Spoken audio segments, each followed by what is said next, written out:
जय हिंद दोस्तों, कैसे हैं आप सब। स्वागत है आपका टेक्निकल अड्डा चैनल पे। और आज जो हम लोगों का महत्वपूर्ण टॉपिक जो चल रहा है वो टॉपिक ये है कि महत्वपूर्ण चालक कौन कौन से हैं, चालकों के प्रकार। चालकों के प्रकार को समझने से पहले हमारे चैनल को लाइक और सब्सक्राइब करें और वीडियो को पूरा देखें, जिससे जानकारी पूरी तरह से आपको हो। चलिए, जो पिछली क्लास में अपन ने चर्चा किए थे, महत्वपूर्ण चालक में दो चालक हो गए थे, एक चांदी हो गई थी और एक कॉपर हो गया था। ठीक है, चांदी का उपयोग अपन ने समझे थे और कॉपर का उपयोग अपन ने समझे थे। ठीक है, वैसे सबसे अच्छा चालक तो सोना होता है, और सोने का उपयोग अपन इसलिए नहीं कर पाते हैं क्योंकि वो बहुत महंगा होता है और इसका उपयोग कहीं नहीं कर सकते। ठीक है, और दूसरी बात है चांदी। चांदी भी महंगी होती है, लेकिन कुछ जगह क्या होता है कि उसका उपयोग किया जाता है, जैसे जहां पर करंट का मान ज्यादा हो, जिस स्थान पे करंट का मान बढ़ जाए उस स्थान पे, यानी संवेदनशील स्थान हो गया, संवेदनशील स्थानों पे चांदी का उपयोग किया करते हैं। जैसे स्टार्टरों के कॉन्टेक्टर पॉइंट में जो कॉन्टेक्ट पॉइंट होते हैं वहां पर चांदी के ही बनाए जाते हैं। ठीक है, कॉपर। कॉपर तो कहना चाहिए कि ज्यादातर उपयोग किया जा रहा है कॉपर का, है ना। और वाइंडिंग में खींचा हुआ तांबे का उपयोग कर रहे थे। ये सारी जानकारी हमारी पिछली क्लास में हुई। आइए आज की क्लास में हमें क्या समझना है। आज की क्लास में चर्चा करनी है एल्युमिनियम, पीतल, ठीक है, और तुम्हारा zinc, iron, lead, tin, eureka, nichrome आदि तारों के बारे में जानना है। यहां से मतलब आपको 1 से 2 क्वेश्चन सभी पेपरों में मिलेगा ही मिलेगा, क्योंकि यहाँ पे जो अच्छे चालक हैं और उन चालकों का उपयोग कहाँ हो रहा है उसकी जानकारी मिलती है। चलिए चर्चा करते हैं। जो पहला चालक है एल्युमिनियम। एल्युमिनियम चालकों को आपने देखा होगा, हालांकि ये कॉपर की अपेक्षा इसमें इसका रेजिस्टेंस ज्यादा होता है, मगर कॉपर वजनी होता है। यदि हम समझिएगा 500 मीटर का कॉपर लें और 500 मीटर का एल्युमिनियम लें, तो हम क्या पाएंगे, कॉपर का वजन ज्यादा होगा और एल्युमिनियम का वजन कम होगा। इसीलिए इसका उपयोग, ये क्योंकि एल्युमिनियम वजन में क्या होता है, हल्का होता है, इसीलिए जो ओवरहेड लाइन होती है, ओवरहेड लाइनों में क्या है, यदि तार में वजन हो जाएगा, ज्यादा झोल हो जाएगा, जिसे सैग कहते हैं। झोल क्या है, कुछ समझो इस तरह से कि ये एक खंभा है, ये दूसरा खंभा, यहां से एक तार गई है तो ये झोल कहलाती है। ठीक है, इसी को इंग्लिश में सैग बोलते हैं। तो ज्यादा वजन हो जाएगा तो ये तार को टूटने का खतरा होता है। तो इसी वजह से खंभा में, ओवरहेड लाइनों में जो वायर इस्तेमाल की जाती है वो कॉपर की ना होकर के एल्युमिनियम की होती है। दूसरी बात, एल्युमिनियम सस्ता भी होता है। एल्युमिनियम जो है कॉपर की अपेक्षा हमको ज्यादा कॉस्टली नहीं पड़ता है, इसीलिए कॉपर का इस्तेमाल होता है। ठीक है, यह बहुत ही हल्की धातु है और ये तांबे से काफी सस्ती होती है, कॉपर से काफी सस्ती होती है। ठीक है, फिर इसमें मैलिएबल या डक्टाइल का गुण होता है। मैलिएबल का मतलब ये होता है कि उसको हम जिधर चाहें, जैसा चाहें, वो आसानी से मुड़ जाए, है ना। फिर डक्टाइल का मतलब ये होता है कि यदि उसको गर्म किया जाए और उसको खींचा जाए तो एक पतली सी तार उससे बन जाए, वो उसका डक्टिलिटी यानी तन्यता का गुण कहलाता है। समझिएगा, जैसे एक आप पन्नी को गर्म करिए, एक गेंद बना लीजिए उसका, और गर्म गेंद उसी पन्नी को खींचे तो एक पतली सी तार टाइप की एक फिल्म बन जाती है ना। उसी वो किस गुण की वजह से बनती है, वो डक्टिलिटी के गुण से ही बनती है। ठीक है, अब जो इसका उपयोग कहाँ होता है, ओवरहेड लाइनों में एल्युमिनियम का उपयोग किया जाता है। आजकल तो एल्युमिनियम का उपयोग वाइंडिंग में, मोटर को बांधने में भी करते हैं। ठीक है, क्योंकि ये महंगी नहीं होती है ना, और इसको लोग बाग क्या है, सस्ते में बनवा लेते हैं, लेकिन ये कॉपर की अपेक्षा ज्यादा इसमें सहनशीलता नहीं होती है। ठीक है ना। इसका गलनांक 1220 डिग्री फ़ारेनहाइट होता है। कितना होता है, 1220 डिग्री फ़ारेन। यही ऑब्जेक्टिव में क्वेश्चन आते हैं कि एल्युमिनियम का गलनांक बिंदु कितना है, 1220 डिग्री फ़ारेनहाइट होता है। इसका आपेक्षिक घनत्व 2.7 है। कितना है 2.7 है और चालकता इसमें 61% होती है। कितनी होती है 61% होती है। ठीक है, अब चलते हैं पीतल की ओर, ब्रास। जब कभी हम ब्रास की बात करें तो आपके दिमाग में एक चीज बैठ जानी चाहिए कि ब्रास जो है, जितने भी होल्डर आपने देखा होगा उसमें 2 टर्मिनल लगे होते हैं, वो भी ब्रास के हैं। ऊपर नट लगा होता है, वो भी ब्रास का होता है। होल्डर के अलावा बटन में आपने देखा होगा जहां पे हम तार को स्थापित करते हैं, वहां पर भी हम क्या देखे होंगे कि वो भी अपना ब्रास का ही बना, यानी पीतल का ही बना होता है। समझ रहे हैं बात को? ठीक है, पीतल जो है कॉपर को और जिंक को मिला करके बनाया जाता है। बात समझिएगा, पीतल बनता कैसे है? पीतल को कॉपर, मतलब एक प्रकार से मिश्र धातु है, एलॉय मेटल है, जो कि 2 धातुओं का मिश्रण है, कॉपर और जिंक का। कॉपर और जिंक को मिलाकर इसे बनाते हैं। इसका उपयोग कहाँ होता है? इलेक्ट्रिकल में जो एप्लियंसेस होते हैं, जो उपकरण होते हैं, जैसे bulb, holder, switch, socket, button के टर्मिनल बनाने में। हमेशा प्रश्न पूछता है कि स्विच, सॉकेट, बटन के जो टर्मिनल बने होते हैं वो किस धातु के बने होते हैं? तो वो बने होते हैं आपका पीतल का, और पीतल किसका बना होता है? वो कॉपर और जिंक से मिलकर के बना होता है। ठीक है, इसके बाद है जिंक की बात करते हैं। जिंक यानी जस्ता, जस्ते का खोल बनाया जाता है। आप लोगों ने निप्पो का सेल देखे होंगे या एवरेडी का सेल देखा होगा। पहले टॉर्च में या बैटरी में वो प्राइमरी सेल लगते थे। प्राइमरी सेल वे सेल होते हैं जिसका एक बार उपयोग हो जाए दोबारा उसका उपयोग नहीं किया जाता, वहां पर प्राइमरी सेल कहलाता है। और प्राइमरी सेल का जो खोल है, जो पहले उसमें किसी भी कंपनी का ऐड रहता है, वो ऐड को यदि आप निकाल दो तो उसमें आप जिंक की एक खोल पाएंगे। वो खोल क्या करती है, कहना चाहिए, हाँ, निगेटिव प्लेट का वो कार्य करती है। किसका कार्य करती है? निगेटिव प्लेट का वो कार्य करती है। वो हमेशा निगेटिव प्लेट कहलाती है। और लोहे के चारों तरफ, साथ में लोहे के चारों, लोहे की यदि तार है ना, उसके लोहे का टुकड़ा, उसके चारों तरफ जिंक की परत चढ़ा दी जाती है, जो ऑक्सीकरण की प्रक्रिया में बहुत ही महत्वपूर्ण होती है, यानी कि जंग लगने से बचाता है। तो किसकी परत चढ़ी होती है?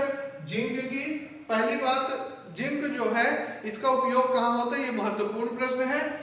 जिंक का उपयोग प्राइमरी सेल के खोल बनाने में करते हैं। साथ में लोहे के चारों ओर, लोहे की यदि तार है उसके चारों ओर क्या है, जिंक की परत चढ़ा दिया जाता है, जिससे क्या होता है कि संक्षरण की क्रिया को रोका जाता है, यानी जंग लगने से बचाया जाता है। ठीक है, फिर है आयरन व स्टील। इनकी भी, ये भी एक चालक है। आयरन भी एक, लोहा भी एक चालक है। लोहे के ऊपर चारों ओर जिंक की परत चढ़ी होती है, और जानते ही हो। और स्टील, तांबे के प्रतिरोध की अपेक्षा इसका प्रतिरोध 8 से 9 गुना ज्यादा होता है। समझिएगा, तांबा में यदि 2 ओम प्रतिरोध है ना, तो स्टील में आप पाएंगे कि 8 गुना ज्यादा होगा। यदि 8 से 9 गुना, 9 दूनी 18 ओम इसका रेजिस्टेंस होगा। अब जानते ही हो कि प्रतिरोध जिसमें ज्यादा होता है उसमें विद्युत धारा फ्लो होने में थोड़ी सी परेशानी होती है। ठीक है, हाँ, लेकिन स्टील व आयरन का उपयोग जो मशीन की बॉडी है, जैसे आप जनरेटर देखे होंगे, मोटर देखे होंगे, है ना, इनकी जो बॉडी बनाई जाती है, ये बॉडी किसकी होती है? आयरन व स्टील की बनी होती है। इसका उपयोग बॉडी के अलावा टेलीफोन लाइन में और अर्थिंग के रूप में भी करते हैं, अर्थ वायर के रूप में भी किया। हालांकि जीआई का उपयोग करते हैं, लेकिन यदि जीआई नहीं है तो आप इन तार का इस्तेमाल कर सकते हैं। फिर है लेड। अरे मतलब कहाँ अर्थिंग में, जैसे तार आपने क्या किया, किसी एक आपके पास सब्बर रहता है, वो लोहे का होता है या स्टील का होता है, उसमें वो तार को लगा के जमीन में गाड़ दीजिए, तो आखिर वो अर्थिंग में उसका उपयोग हो रहा है कि नहीं हो रहा? ठीक है, अब लेड यानी पीवी की बात करते हैं। यह एक सोल्डर वायर, लेड जो है सोल्डर वायर के रूप में उपयोग होता है। अब सोल्डर क्या, मैंने बताया था वीडियो में कि सोल्डर एक फिलर धातु है, वो तीसरी धातु है जो 2 धातुओं को जोड़ने में महत्वपूर्ण कार्य करती है। ठीक है, तो सोल्डर वायर और फ्यूज वायर। फ्यूज क्या है, आप लोगों ने घरों में देखा होगा कि एक ग्रिप रहता है, किटकैट फ्यूज रहता है, जिसको अपन निकालते हैं और उस ग्रिप में वायर एक लगी रहती है। जब करंट बढ़ता है तो वो वायर ऊष्मा प्रक्रिया की वजह से टूट जाती है ना, और जब टूट जाती है तो सप्लाई हमारा ब्रेक हो जाता है, इस वजह से हमारी मशीन बच जाती है। तो फ्यूज वायर के रूप में भी लेड का इस्तेमाल होता है, ठीक है ना, ये ध्यान रखिएगा। साथ ही नमी से बचाने के लिए इसकी भी परत चढ़ाई जाती है, समझ रहे हैं, मतलब लेड की परत क्या है, कोई केबल है, उस केबल के चारों ओर लेड की यदि परत चढ़ गई है, जैसे ये मान लीजिए कोई केबल, हमने इसके चारों ओर पीवी की परत चढ़ा दी है, पीवी यानी शीशा, ठीक है ना। शीशा को बैटरी का जो टर्मिनल होता है ना, वो शीशा का भी बना होता है, ठीक है, वो काला काला आपने देखा होगा, वो क्या है, शीशा ही है। यदि उसकी परत चढ़ गई है और यदि इसके चारों ओर नमी है, वो नमी को अंदर जाने से भी लेड रोकता है। यानी लेड का उपयोग कहाँ होता है, लेड का उपयोग नमी रोकने के लिए परत चढ़ाने में किया जाता है। साथ में लेड एसिड बैटरी के टर्मिनल बनाने में भी लेड का उपयोग किया जाता है। लेड का उपयोग फ्यूज वायर के रूप में होता है, लेड का उपयोग सोल्डर वायर के रूप में भी किया जाता है, ठीक है। आशा करता हूं ये बातें समझ में आ रही होंगी, या आप वीडियो को रोककर आप कॉपी में लिखते चलिएगा। फिर टिन की बात करते हैं।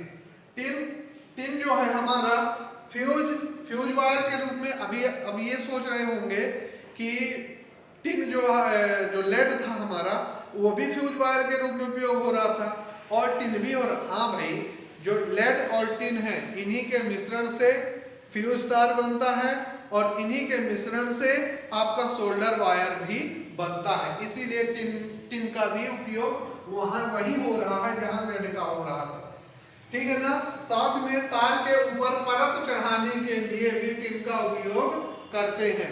आप लोगों ने गाड़ी का जो हैंडल देखा होगा, आप जब स्टार्टिंग में खरीदते हैं और अंत में भी वो हैंडल क्या होता है, उसी तरह चमकदार रहता है, क्योंकि उसके चारों तरफ टिन की परत चढ़ी रहती, कोटिंग चढ़ी रहती, इसलिए वो कभी भी वो जंग उसमें नहीं लगता। उसी प्रकार से तार में भी क्या कर दिया जाता है, परत चढ़ा दिया जाता है। यूरेका, यहां से तो क्वेश्चन बनता ही है यूरेका से। यूरेका तार आपने रिहोस्टेट देखा होगा। रिहोस्टेट क्या है कि एक प्रकार से प्रतिरोध है जो विद्युत धारा को बहने के लिए रोकता है। उसमें एक तार प्रयोग की जाती, वायर बाउंड रेजिस्टेंस बनाया जाता है, रिहोस्टेट बनाया जाता है। उसमें क्या होता है कि जो वायर इस्तेमाल की जाती है वो वायर यूरेका की होती है, समझ रहे हैं।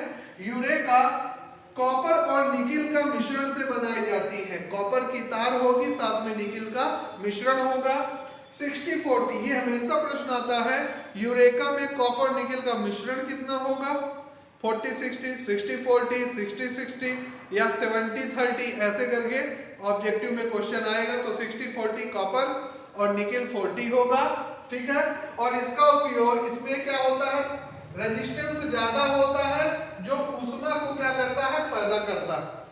रिहोस्टेट में क्या है, प्रतिरोध ज्यादा होने की वजह से यह ऊष्मा हीट ज्यादा पैदा करता है।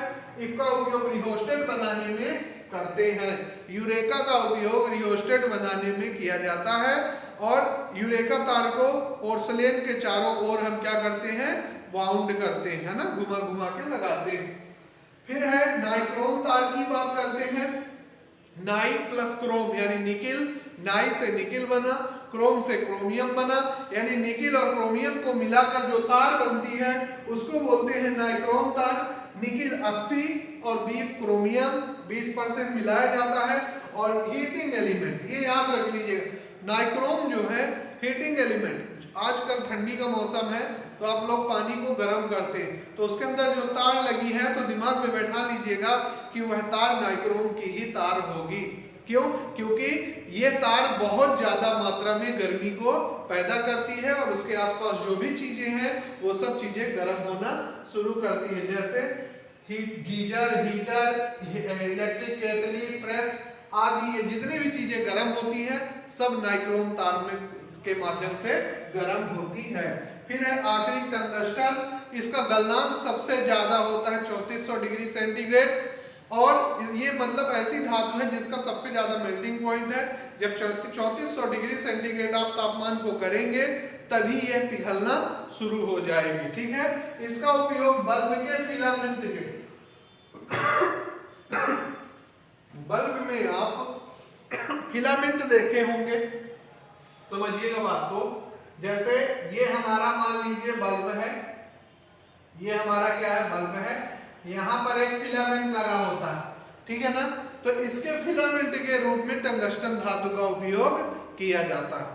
ये आपका महत्वपूर्ण चालक है। यहाँ से क्वेश्चन आना है, आपको इस चीज को घर में जाकर के मतलब पढ़ाई करना तो और लिखिए, क्योंकि लिखने से क्या होगा, बहुत सारी चीजें आपके दिमाग में बैठेगी। जैसे सुनने से 20% रीडिंग हुई है ना, लिखने से 10-15% और इंक्रीज हो गया है ना, उसको स्मरण करने से आपकी 50% याददाश्त बन जाएगी और अच्छे से समझ में आएगा, है ना। तो ये सब प्रोसेस अपने पढ़ाई के दौरान करिए। धन्यवाद।